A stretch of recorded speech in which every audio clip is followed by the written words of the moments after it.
मंदिरों में इतना दान क्यों आता है? सिर्फ श्रद्धा या कुछ और? भारत के बड़े मंदिरों में जाना सिर्फ पूजा करने जाना नहीं होता। वहाँ आप दुनिया के सबसे बड़े शैक्षिक धन प्रवाहों में से एक को भी देख रहे होते हैं। तिरुपति बालाजी मंदिर में हर साल लगभग 1200 से 1600 करोड़ तक दान आता है। नकदी गिनने और सोने की भेंट संभालने के लिए अलग सिस्टम है। वैष्णो देवी माता मंदिर में हर साल करीब 200 से 300 करोड़ तक दान आता है। शिरडी साई बाबा मंदिर में हर साल लगभग 400 से 500 करोड़ तक चढ़ावा आता है। पद्मनाभ स्वामी मंदिर में हर साल आने वाले दान से भी बड़ी बात उसकी जमा संपत्ति है, जिसका अनुमान 1 लाख करोड़ तक लगाया जाता है। लेकिन सवाल है, लोग इतना दान करते क्यों? पहली नज़र में जवाब आसान लगता है, श्रद्धा।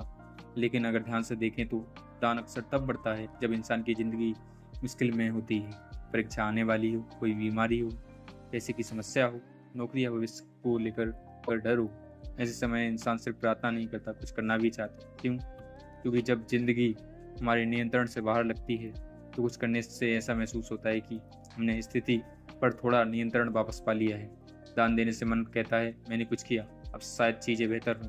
चाहे इसका सीधा तर्क संगत संबंध हो या ना हो, लेकिन मन को राहत मिलती है। दान के पीछे मनोविज्ञान, इसे आसान भाषा में समझिए। जब इंसान परेशान होता है, सबसे बड़ी समस्या सिर्फ बाहरी परिस्थिति नहीं होती, अंदर की बेचैनी भी होती है। दान उस बेचैनी को थोड़ी देर के लिए शांत करता है, क्योंकि दान देने के बाद लगता है, मैंने प्रयास किया, मैं खाली हाथ नहीं बैठा, मैंने भगवान के सामने अपनी तरफ से कुछ रखा। यानी दान कई बार हम समस्या हल करने से ज़्यादा असहाय महसूस करने की भावना को कम करता है। भीड़ का असर, मंदिरों में लोग हजारों का दान करते दिखते हैं, तब मन सोचता है, अगर इतने लोग कर रहे हैं तो शायद यही सही है। इसे साइकोलॉजी में सोशल प्रूफ कहते हैं। इंसान अक्सर वही करता है जो समाज सही मानता है। पहचान वाला हिस्सा, कई बार दान सिर्फ पैसे देना नहीं होता, ये खुद को कहने जैसा होता है, मैं ऐसा इंसान हूँ जो मुश्किल समय में अपना कर्तव्य निभाता है। इससे इंसान को अपने बारे में अच्छा महसूस होता है। ए बी फ्रेमवर्क के अनुसार, यानी आचार प्रशांत फ्रेमवर्क के अनुसार। अब थोड़ा गहरा हिस्सा, ए बी फ्रेमवर्क कहता है, इंसान का अहम यानी ईगो हमेशा अधूरापन महसूस करता है, इसलिए वह लगातार कुछ ना कुछ करता रहता है ताकि खुद को मजबूत महसूस कर सके। जब जिंदगी अनिश्चित होती है, अहम बेचैन हो जाता है, उसे तुरंत कुछ करना होता है, तब दान एक तरीका बन जाता है। अंदर की आवाज़ कहती है, मैंने कुछ किया, मैं बेबस नहीं हूँ।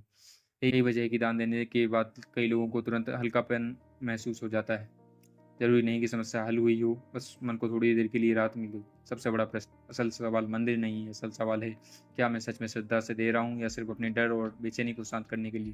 क्योंकि अगर कारण सिर्फ डर है तो दान देने से राहत तो दे देगा, लेकिन असली समस्या शायद वही रहेगी।